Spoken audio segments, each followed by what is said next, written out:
was the most decisive naval battle of World War II. The Americans are in terrible shape. Most people would have bet on the Japanese. Victory in the Pacific is hinging on an upset. Every single aircraft in the squadron is shot down. It's not good for the home team. A demoralizing defeat for the U.S. will spell disaster. I'm not only fighting for me and my family, but the whole country, the whole world. Using authentic battlefield footage, cutting-edge graphics, and eyewitness accounts from the heroes who survived. This is the stunning victory at the Battle of Midway, as never before told. You rock and roll and shake stem to stern.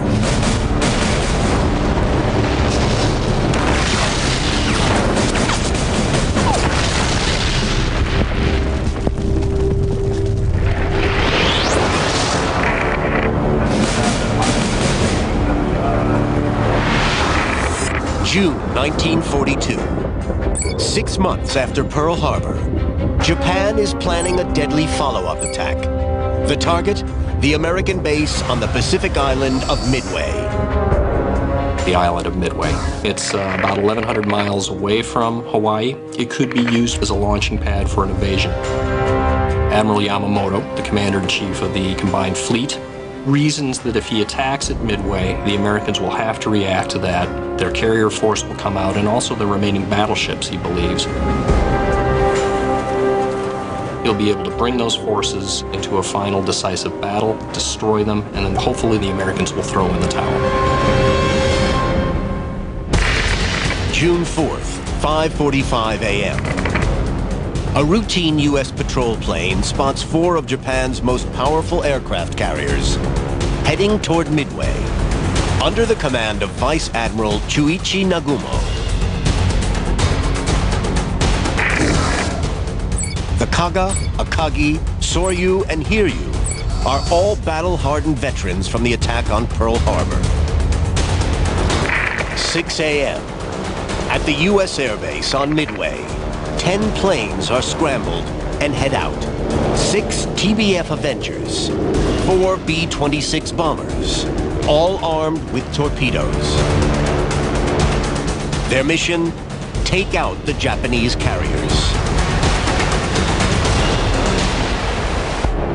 At only 17 years old, Radio Man Third Class Harry Ferrier from Torpedo Squadron VT-8 is in position in the belly of an Avenger.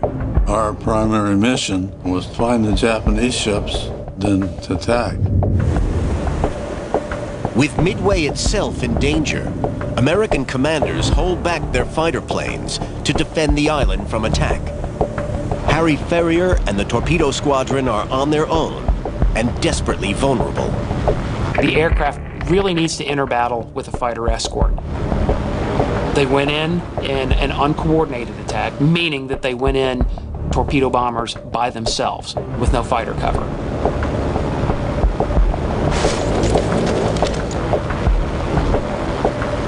For Harry Ferrier, he's in a position where he can't really see inside the belly of the aircraft, where his only view is through the hatch that he entered the aircraft. And he also has a position for a little .30 caliber machine gun they called the Stinger that defended the lower portion of the aircraft, and he could look through there as well.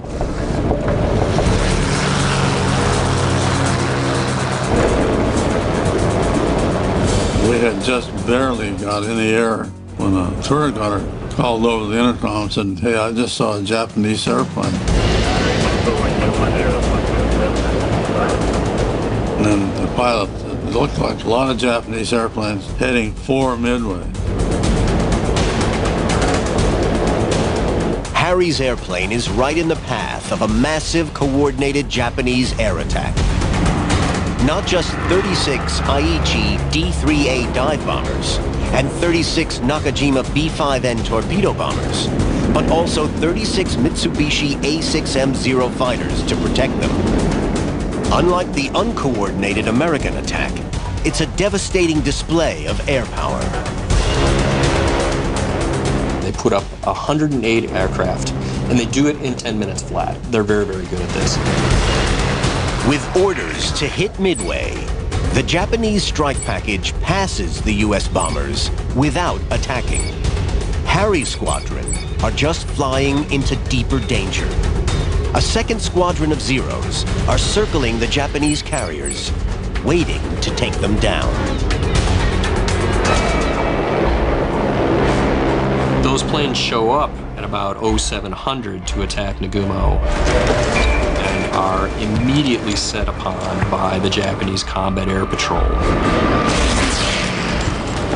The turret gunner is behind me, up above in the turret. And I hear him fire his .50 caliber machine gun a couple of times. I could hear what sounded like bullets or something hitting the airplane. It's kind of like ice on a cold day on the roof.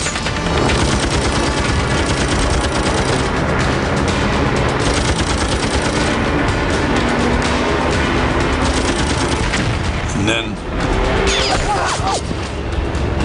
the turret gunner had been hit, was hanging loose in the harness. Pins are hanging down. One finger had been severed. He was already dead.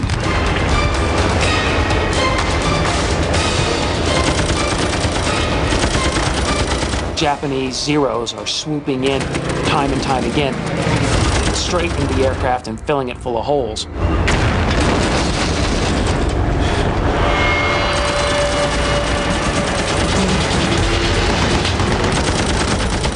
With a top speed of 330 miles per hour, the Japanese Zero is faster than the Avenger's maximum speed of 278 miles per hour.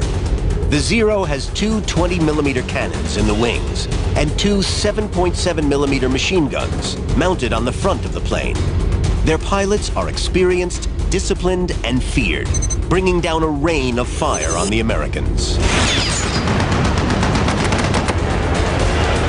I saw one airplane go by that looked to be on fire. I couldn't tell if it was one of theirs or one of ours. I felt a hot thing slash on my wrist. Looked down and it looked like a bullet wound. He's in the aircraft, he's wounded. Bert Ernest is hit, the tail gunner is killed. Next thing I was hanging down, blood pouring off my head, almost making me blind. Without the protection of fighters, the U.S. torpedo planes are easy prey for the Japanese Zeros, and within moments, their squadron is ripped apart. The bombing raid is called off, and those that can try to make it back to base alive.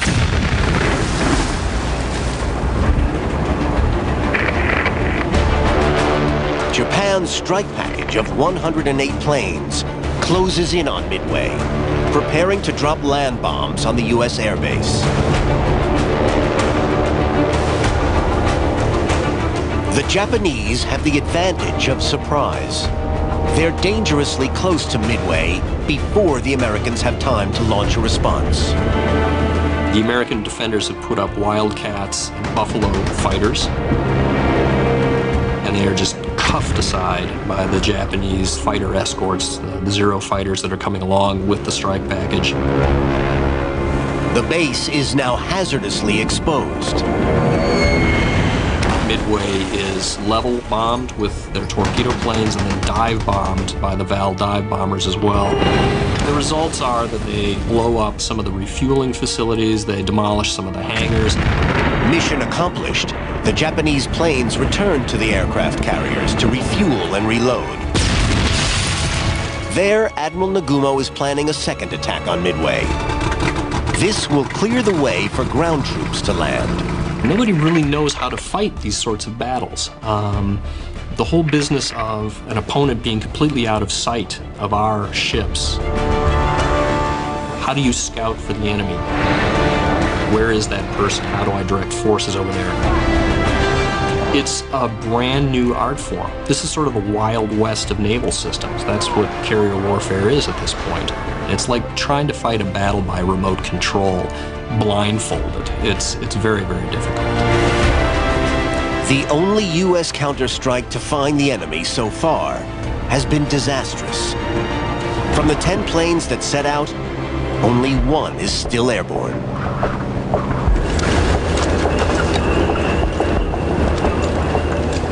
decided I was still alive, and I did get on the intercom, talk to the pilot.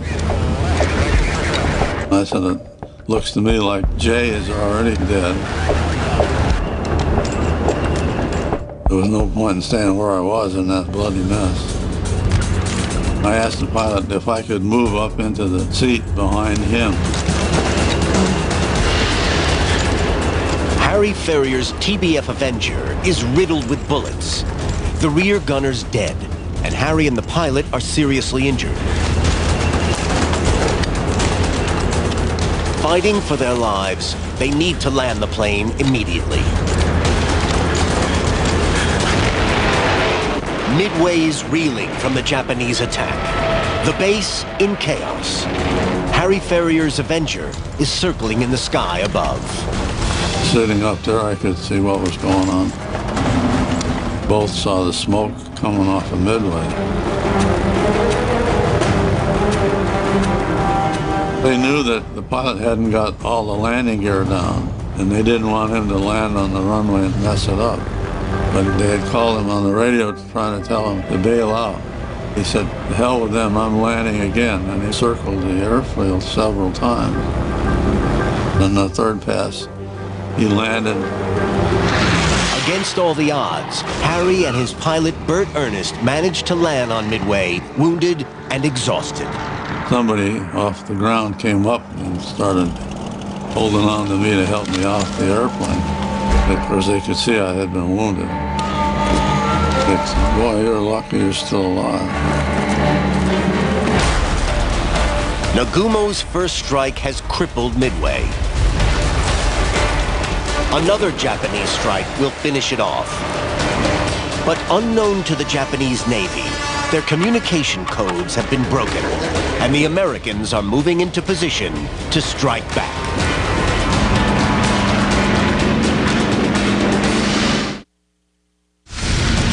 June 4th, 1942. 6 months after Pearl Harbor, Japan seeks to land the knockout punch by hitting the U.S. base on Midway Island hard.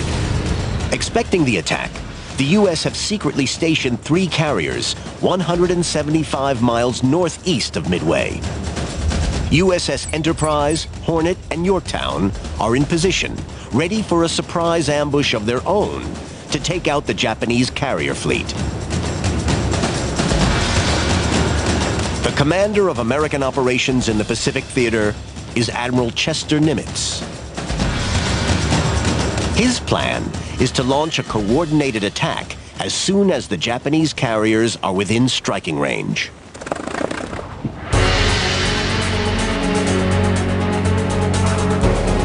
Waiting for his mission aboard carrier USS Enterprise is experienced dive bomber pilot Dusty Cleese. I slept just like a top. I went to bed, and the next thing I knew, I was wakened by the corpsman. 4 of Japan's very best aircraft carriers going to be at this particular location. All of our dive bombers will be together and make an attack against the 4 Japanese carriers. American intelligence puts the Japanese fleet 200 to 250 nautical miles northwest of Midway. But without sophisticated radar, it's impossible to be exact. The plan is to launch every aircraft available in the hope of finding and hitting the carriers. Dusty flies a Douglas SBD Dauntless. I went in to take a look at my airplane, and it was horrible. It only had a 500-pound bomb and 2 100-pound bombs. SBD dive bombers are normally equipped with 1,000-pound bombs. However, with so many planes on deck, there is less runway available. The planes are fitted with lighter bombs, so they can take off over a short distance. In order to get as many planes in the air as they wanted for this strike, they had to launch them in 2 separate shifts. The Americans are not as experienced in carrier warfare as the Japanese, who launched on Midway in 10 minutes. It's going to take the Americans far longer to get in the air. As those aircraft took off, They also just couldn't take off one at a time and fly off toward the enemy. They had to rendezvous. Those aircraft have got to be circling over the aircraft carriers, burning precious fuel, while you're waiting for the second group of aircraft to be put up on the flight deck and launched off as well. Dusty's SBD is now airborne. While the Americans struggle to match Japan's efficiency with carrier operations, their Douglas SBD Dauntless planes are perfect for one of the Pacific Theater's most destructive offensive techniques, the dive bomb. The Dauntless's handling and armament are superior to any other dive bomber, precision aiming during the high acceleration dive. But if Dusty's plane runs out of fuel before reaching its target, it'll be just another casualty at the bottom of the Pacific. We were just circling and circling around the ship. 6 o'clock had long passed. It was now getting to be 7:30.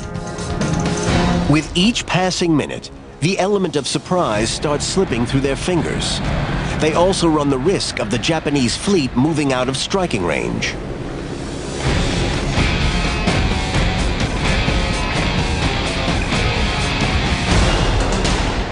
Neither of our two skippers are leading the group, it's somebody else. And I got close enough to see this was McCluskey. Dusty's trusted and experienced dive bomb leader has been promoted and is replaced by ace fighter pilot Wade McCluskey. Wade McCluskey was one of the best fighter pilots in the Pacific. He'd never done any dive bombing with us, and he was leading the pack. McCluskey knew that the Japanese were going to be in a spot for a particular time, you know, so we went figuring, well, maybe they continued that course. Finally, we circled, and we were an hour and a half late. With half their planes now dangerously low on fuel, the U.S. squadrons arrive at the location to find no sign of the Japanese carriers. The carefully prepared U.S. surprise attack is going horribly wrong. The Americans are in terrible shape. If things continue going as they are going, it's not going to look good for the home team. 7:35 a.m. The Japanese are preparing to finish off Midway. During the first raid, Admiral Nagumo kept a number of aircraft in reserve in case a U.S. naval fleet was located. Now that a second attack is required, he decides to send these planes to strike. But first, he must rearm them with anti-land bombs. Nagumo gives his rearming order. It really only affects the torpedo planes in Akagi and Kaga. They've got to have their torpedoes taken off, mounting hardware changed, and then finally you attach an 800-kilogram bomb to the underside of the plane.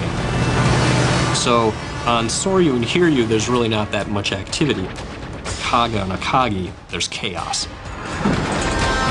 Nagumo's planes are out of action for 30 minutes. Unknown to Nagumo, this whole time, the American dive bombers are in the sky, still looking for the Japanese fleet. McCluskey flies a search vector to where he thinks the Japanese fleet should be, and when he rolls into that neighborhood, all he sees is sea, sky, and clouds. There's not a ship in sight. This is a very bad thing because his fuel gauges are already dipping down precipitously and the Japanese are nowhere to be found. McCluskey takes one of the greatest gambles in air combat history. He decides to keep going in the hope of finding the Japanese and takes his squadron northwest. Better to go down fighting than turn back.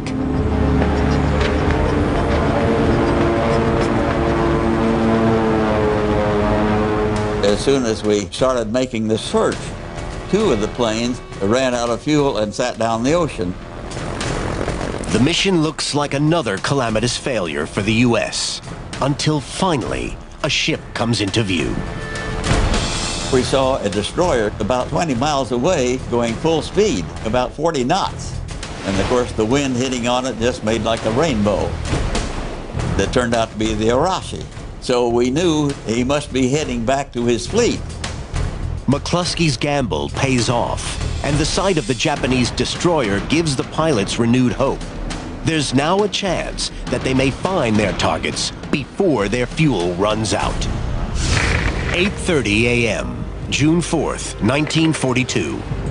After bombing the U.S. base on Midway, the decks on the Japanese carriers are alive with activity as they prepare a second strike to complete the job. On board the Akagi and the Kaga, torpedo planes designed to attack ships are being rearmed with land bombs. On the other two carriers, the decks are busy, landing and refueling the returning strike package. Believing the American carrier fleet is still in Pearl Harbor, Admiral Nagumo feels he is safe from attack. When they take these torpedoes off or these bombs back off, they're not stowing them down in the bomb rooms in their magazines. They're just leaving them out on the hangar decks, which means that both Akagi and Kaga are just strewn with various munitions on those hangar decks.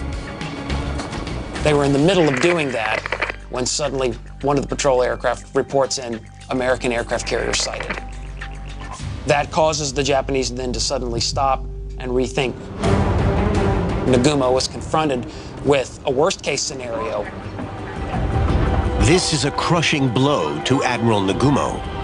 His plan to secure Midway first, then use it as a base to destroy the U.S. fleet, is no longer possible. Suddenly, the American aircraft carriers have appeared at the worst possible moment. Nagumo was to stop rearming the aircraft for the land attack and go back to the weapons that would be appropriate for attacking American aircraft carriers. Making matters worse for Nagumo's fleet, the Americans have already launched an attack and are closing in. If you look at who improvises more effectively during the course of this battle, it's clear that the Americans are much better at thinking on their feet than the Japanese are. We followed the Arashi, and he led us exactly to the aircraft carriers we'd been waiting for. 10 a.m. Two squadrons of Dauntless dive bombers from USS Enterprise are approaching the Imperial fleet. Wade McCluskey leads in front with Dusty Cleese. The squadron led by Lieutenant Dick Best trails close behind. The targets they have been searching for, the Akagi and Kaga, are finally in sight. McCluskey is coming in from the southwest. All he sees in front of him is two big Japanese aircraft carriers. So his decision now is how to allocate his forces. He's got two squadrons, he's got two targets. He'd like to hit them simultaneously if he can, so that they don't have a chance to evade. McCluskey has never led a squadron of dive bombers before, so he doesn't know the golden rule. Leading squadron, which is McCluskey's squadron, should attack the farther target, which would be the Akagi. The trailing squadron, which is Lieutenant Best's bombing squadron 6, should go after the slightly closer target, which is Kaga. McCluskey started wiggling his wings, indicating we should follow him and join this closest ship, which was the Kaga. Meanwhile, I was near the head of the pack, and I had to give all the codes to the other people. And I had looked down our bombing 6, instead of being back behind us, they were 5,000 feet below us.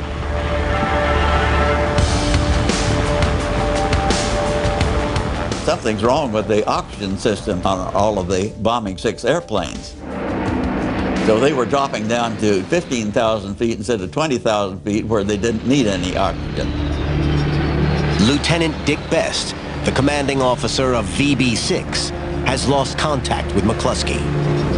Best was down below, and he didn't hear any signal different. He figured he would hit the closest carrier. Now, not only are they failing to attack both targets, but there's a real danger they could collide with each other on their way in.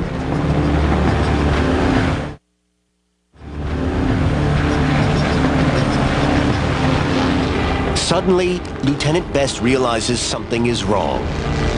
He makes a split-second decision. Lieutenant Best pulls out of his dive. He manages to pull two of his wingmen out of their dives, and with those three planes, he goes off and he attacks Akagi.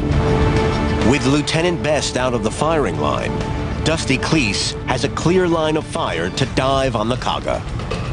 I knew that if we did not win that battle, the United States was going to be in real jeopardy. With the fate of America in the hands of the dive bombers, Dusty doesn't have a moment to lose. We just started dive bombing the Kaga. The real fun starts when you actually get into the dive. This is essentially a very noisy, very chaotic, very high-speed roller coaster that you're on.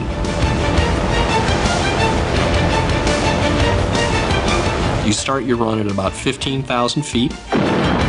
You ease down into a slight descent so you can pick up some airspeed. So you come down to about 12,000 feet by the time you're right over your target. They call it a 70 degrees, but that's because the wings are moving you forward. And you know that you're in the vertical dive when you're not touching anything and your seat belt is holding you down. And then, of course, you have to watch the altimeter, which is going around so like a top. You're diving on the target for less than a minute. You're coming down at about 225 knots. You're shedding appalling chunks of altitude as you're going down. If the altimeter says 4,000 feet, you're already at 3,000. It can't go as fast as you are. Dusty Cleese's plane is now plummeting vertically toward its target at 276 miles per hour. You are suddenly going from being very cold in the airplane to being very hot. The bomb sights will be fogging up from the condensation because you're changing temperature so rapidly. You're being shot at by every gun that the Japanese can bring to bear on you. Smoke and shrapnel all around you. You're under 6 or 7 G's worth of pressure. You may almost black out, and you're going to hold that dive all the way down to about 1,500 feet before you release your bomb.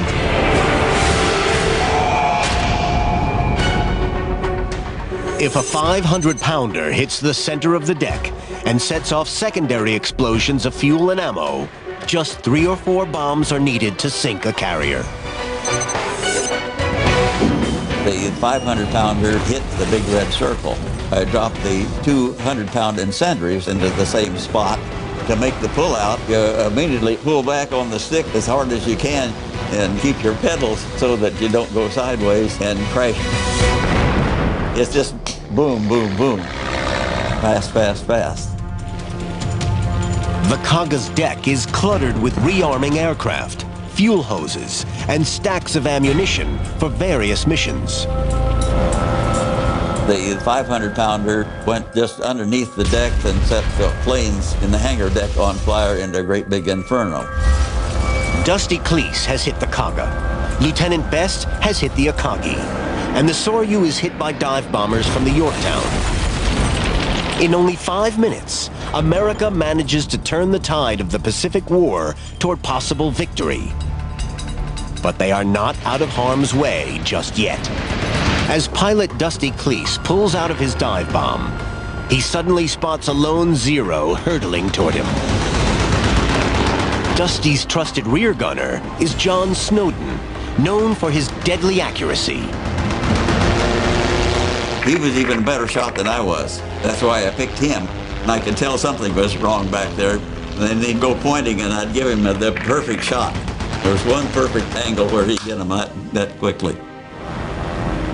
I turned just a little bit left so John could get him. And then John shot him down.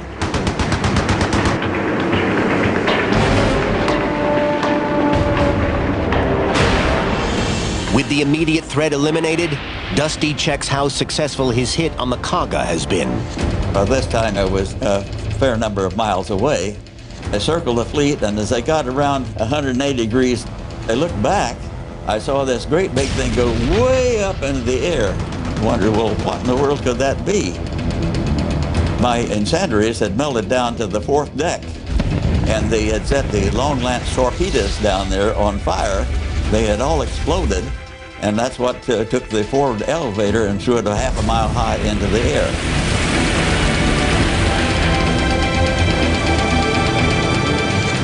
Nagumo himself is now trapped on the bridge of a burning aircraft carrier, and it would seem that he is just unable to really get his mind around what has just happened.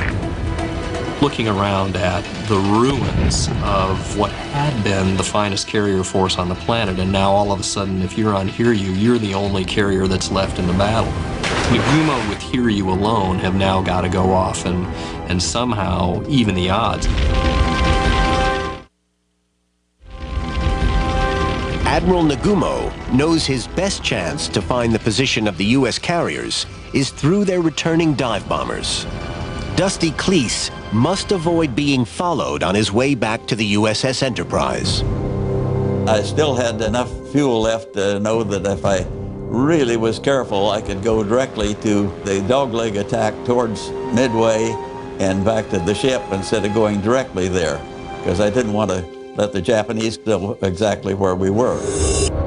But some of the other dive bombers decide differently. They're all running low on fuel. Rather than flying a dogleg course as they depart the action area, those aircraft flew a straight line directly back to where they would find the Yorktown and the Enterprise. The result of that was that it provided an indication as to the direction that those American aircraft carriers could be found. If Dusty Cleese is to reach his carrier before running out of fuel, he must avoid any further confrontation with the enemy. As I came down all these planes from the Hiryu, the dive bombing planes, and they had a bunch of Zeros with them. Then I saw 3 of the Zeros break off. They were heading directly toward me. Whoa! I said, boy, this is the end of me. Then all of a sudden they were called back. The group figured it wasn't worthwhile to use the gasoline to jet one plane.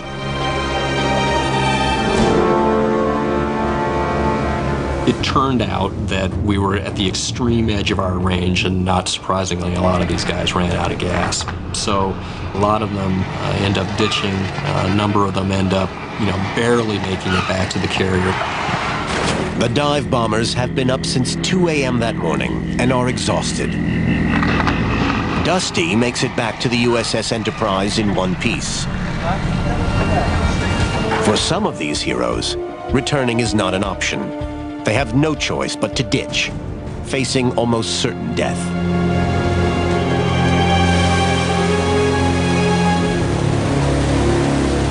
12 noon. On the USS Yorktown is 21-year-old photographer Bill Roy. It was my job to take the pictures.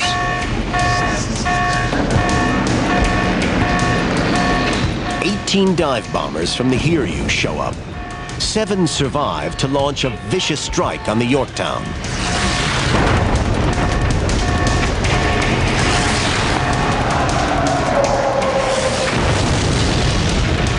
In a split second, the Yorktown is a smoking mess. We got one bomb down the bow into the rag locker. And the bomb storage and torpedo storage are all right there. Everything is burning, and we had to put those fires out. Repair crews work frantically to bring their ship back into operational condition. With the deck of the Yorktown in chaos, she's hit by another Japanese dive bomber. Dusty is back on the Enterprise, watching in horror. The Yorktown was almost to a stop. And with the hole in the deck, the Yorktown planes couldn't land, so they landed on the Enterprise. The executive officer and his crew came up, and in 20 minutes, they put down planks and boards, and they're back in flight operations. The planes below, they were gassed up and bombed, caught fire from the bomb blast. So they had to put out those fires. Unknown to the Americans, more Japanese planes are heading for the Yorktown. They come across an American aircraft carrier that seems to be operating at a good speed and appears to be undamaged.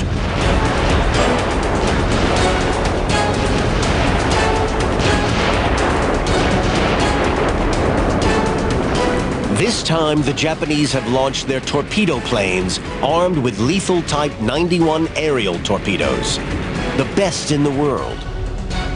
Highly advanced, they can control rolling movement, the biggest breakthrough in aerial torpedo development, invented in 1941. They can move fast in the choppy Pacific Ocean. A very loud, sharp crack. An explosion. Two of them hit ship. He picks that sucker right up and you rock and roll and shake stem to stern. The next thing I saw was this great big wave that come up.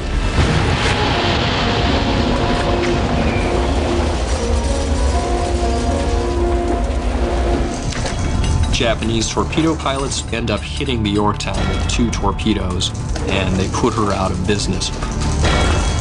It blew out the generators. It was very stressful. You're working in a strange environment when you have all this damage.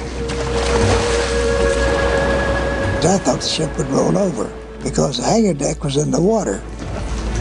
With the carrier dead in the water, the men aboard abandon ship before they are sucked into the ocean. I was pulled out to a destroyer. I got aboard that. They flopped me on the deck, and I just like a wet fish or something. You're looking at the scorecard at this point. The Japanese are at a disastrous disadvantage. The Japanese don't realize America has 2 aircraft carriers left, the USS Enterprise and the USS Hornet. The Americans have got 60 or 70 dive bombers still left operational, whereas the Japanese have only got 25. So at about 2:30 in the afternoon, one of Yorktown's scout bombers is out looking for the Japanese fleet and comes across the sole remaining carrier, which is Hiryu, and sends back what is undeniably the best sighting report of the entire battle. Just nails the position absolutely down. If the Americans are quick to respond, they can claim a decisive victory. My plane was loaded up. 25 of us took off, this time led by Earl Gallagher. The fate of the Americans is in the hands of a squadron of exhausted pilots who have cheated death once today. Now they're being asked to do it again. 2:45 p.m. After the one remaining Japanese carrier is sighted, Dusty Cleese and Earl Gallagher are sent out on their second dive bombing mission of the day. The Japanese still had a bunch of fighters and they were attacking us. The Japanese are prepared to defend their last remaining carrier with everything they've got. But the American attack will not be turned away. A radioman gunner named Adkins was near the front of the pack, and everybody could see the Zero coming at him. One of his 30 caliber machine guns had broken loose, and he pulled it up like a shotgun. He shot down the Zero, and it went down in flames. Through a constant hailstorm of enemy bullets, the American planes get close enough to the carriers to begin the bombing run. They had their anti-aircraft guns, everything else, you know, all operational. And just as Earl Gallagher started to dive, the Hiryu made a really fast left-hand turn.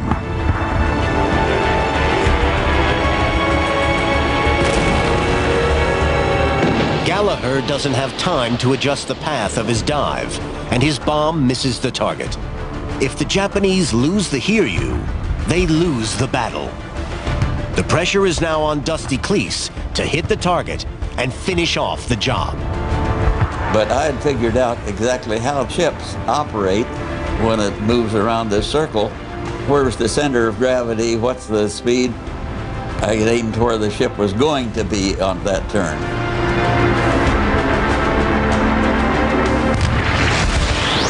It hit right on the bow. It just picked up the deck and it flew it backwards just like a taco. The number 2 plane did the same thing, hitting the same spot. All those planes were on fire. It was just a great big smoking mess. The Hiryu limps through the next night and sinks during the day on June 5th. U.S. airstrikes have disabled or sunk all 4 of the Japanese carriers. Throughout the night of the 6th and into the morning of the 7th, the USS Yorktown remains stubbornly afloat.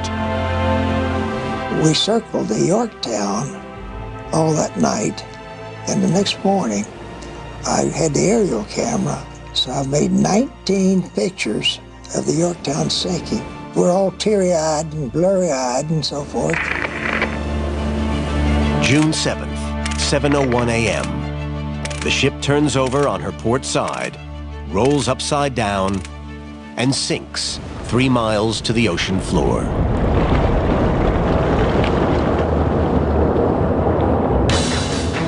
It becomes pretty apparent by the 7th that the Americans are simply not interested in being lured into any sort of a different affray. The Americans by now know that they've won the battle, and they've preserved the island of Midway. Japanese losses in the Battle of Midway were significant. They lost not just 4 aircraft carriers in the Mikuma. They lost 4 aircraft carriers with all 4 air groups on them. They lost hundreds of aircraft. They lost thousands of men.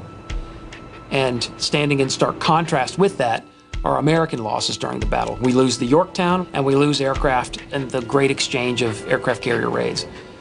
But the reality is that our losses are significantly lighter than the Japanese losses. We turned the enemy back and suffered lighter losses. There can be no better definition to victory than that. Prior to the Battle of Midway, the Japanese had been on the attack. After the Battle of Midway, the Japanese fundamentally changed their approach to the Pacific War. After Midway, it was no longer a war of expansion and territorial aggrandizement. After Midway, it was a defensive war. Finally, Yamamoto just shut it all down and said, we can't go on. Without our carriers, we do not have the ability to project air power. We can't protect ourselves against American air power. Trying to fight with our surface units against their air power is a hopeless task, and so he eventually, calls off the operation. I liked the Navy. The Navy was good to me. When you survive a battle like that, I don't know if you say you're lucky, man. I would have done anything for these other people, like my best friend in the torpedo squadron. His chances of survival are almost 0. It just breaks my heart just to think about him. At only 26 years old, bomber pilot Dusty Cleese hits 2 of 4 Japanese aircraft carriers, a huge contribution to America winning the Pacific Battle.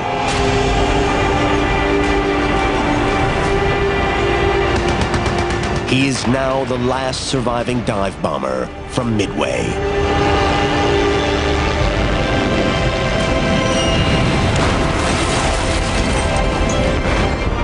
I'm not only fighting for me and my family, but the whole country, the whole world, really. This is what must be done.